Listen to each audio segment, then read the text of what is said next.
আপনারা সকলেই জানেন, বিগত ১৬ বছর ধরে বাংলাদেশে যে একটি স্বৈরাচারী শাসন ব্যবস্থা কায়েম হয়েছিল, তাহা বিগত ৫ আগস্টে বৈষম্যবিরোধী ছাত্র আন্দোলন এর নেতৃত্বে দেশের সকল সাধারণ সর্বজনের অংশগ্রহণে একটি সফল অভ্যুত্থান সংগঠিত হয়েছে। এর জন্যে আমরা সর্বপ্রথম আল্লাহর দরবারেই শুকরিয়া জ্ঞাপন করি, আলহামদুলিল্লাহ। আমি বলতে চাই, এই যাত্রা, এই পথটুকু আমাদের জন্য মোটেও মসৃণ ছিল না। আমরা সর্বপ্রথম দেখেছি যুগে যুগে বাংলাদেশে যত আলেম ওলামায়ে মাশেক আছেন, তারা যুগে যুগে নির্যাতিত হয়েছেন, যুগে যুগে তারা অত্যাচারিত হয়েছেন, তারা জেলখানায়, তারা বিভিন্ন জায়গায় তারা শহীদ হয়েছেন, তারা বন্দী রয়েছেন। আমরা শেষ পর্যন্তও দেখেছি ২০১৩ সালে যে শাপলা চত্বরের ট্র্যাজেডি আমরা এখনও ভুলে যাই নাই। সেই তাজা রক্তের দাগ আলেম ওলামায়েদের গায়ে এখনও পর্যন্ত লেগে আছে। সাধারণ মানুষজনের মনে এখনও পর্যন্ত আমাদের রক্তক্ষরণ হয়। শুধু এখানেই শেষ নয়, আলেম ওলামায়ে কেরাম যখনই বিভিন্ন সরকারের স্বৈরাচারী সিদ্ধান্তের বিরুদ্ধে, স্বৈরাচারী কার্যক্রমের বিরুদ্ধে যখনই তারা সোচ্চার হয়েছে, তারা মুখ খুলেছে, তাদেরকে বিভিন্ন ধরনের হুমকি, হামলা মামলা দিয়ে তাদেরকে দমন পীড়ন, কী পরিমাণ অত্যাচারের স্ট্রিম রোলার যে তাদের উপর চালানো হয়েছে, তাহা আপনি আমরা সকলেই কম বেশ খুব ভালো করেই জানি। আমি আজকের এই সংহতি সভায় এবং যে ঐক্যের ডাক দেওয়া হয়েছে, আমি সর্বপ্রথম বাংলাদেশের একজন সাধারণ নাগরিক হিসাবে, একজন মুসলিম হিসাবে, একজন গর্বিত মুসলিমের সন্তান হিসাবে আমি আজকে খুবই গর্ববোধ করছি এবং আমি অত্যন্ত খুশি এবং আনন্দিত যে এইরকম একটা প্ল্যাটফর্মের জন্য ডাক দেওয়া হয়েছে। অনেক আগে থেকেই ব্যক্তিগতভাবে একজন মুসলিম হিসাবে আমার মনে সবসময় এটি কাজ করত যে বাংলাদেশের আলেম ওলামারা সকলেই একটা প্ল্যাটফর্মে একত্রিত হবেন। কারণ আমরা সকলেই জানি, একটি জাতির পথ প্রদর্শক হলেন আমাদের আলেম ওলামায়ে মাশায়েখ।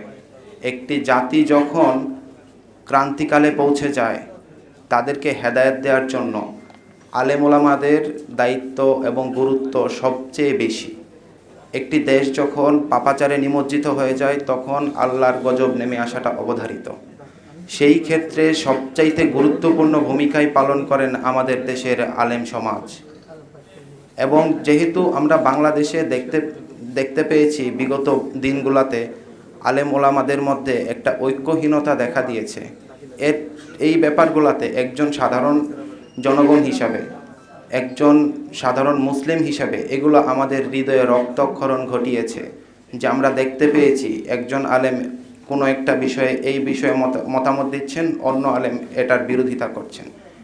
এটি আমাদের হৃদয়ে রক্তক্ষরণ ঘটিয়েছে, ভীষণ পরিমাণ দাগ এবং ক্ষত সৃষ্টি করেছে।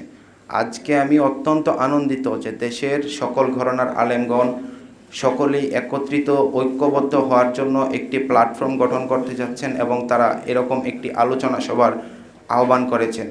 এটি আমি বলবো বাংলাদেশের ইতিহাসে বিরল, এবং এইখান থেকে আমি সফলতা কামনা করছি এবং সকলেই একসাথে একযোগে কাজ করে যাবেন। এবং আমরা জানি যে আমাদের কার্যক্রম, আমাদের যে চিন্তাধারা শুধুমাত্র দুনিয়াকে কেন্দ্র করে নেয়। দুনিয়া পরবর্তী জীবনে আমাদের যে আখিরাত জীবন আছে, সেটি আমাদের প্রধান জীবন। একজন মুসলিম হিসাবে আমরা এগুলা মনে প্রাণে বিশ্বাস করি।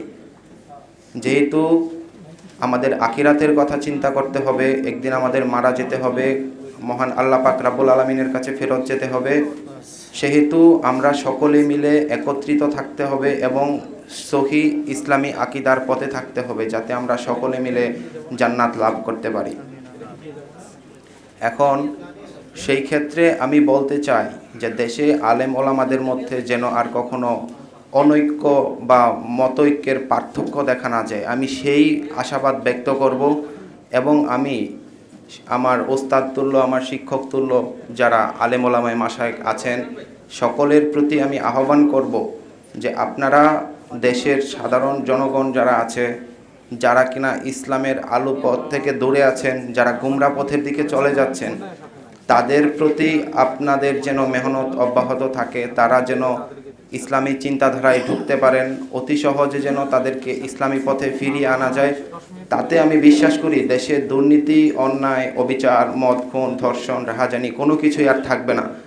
ইসলাম মানুষকে ভালো পথে থাকার শিক্ষা দেয় এবং আমি বিশ্বাস করি যখন আলেম ওলামায়ে কেরাম সকলে একত্রিত হয়ে সাধারণ মানুষজনের জন্য একত্রিত হয়ে কাজ করবেন, তখন এটা আমাদের দেশের জন্য মঙ্গল, জাতির জন্য মঙ্গল। দুর্নীতি, অন্যায়, অবিচার, অশ্লীলতা কখনোই ইসলাম স্থান দেয় না।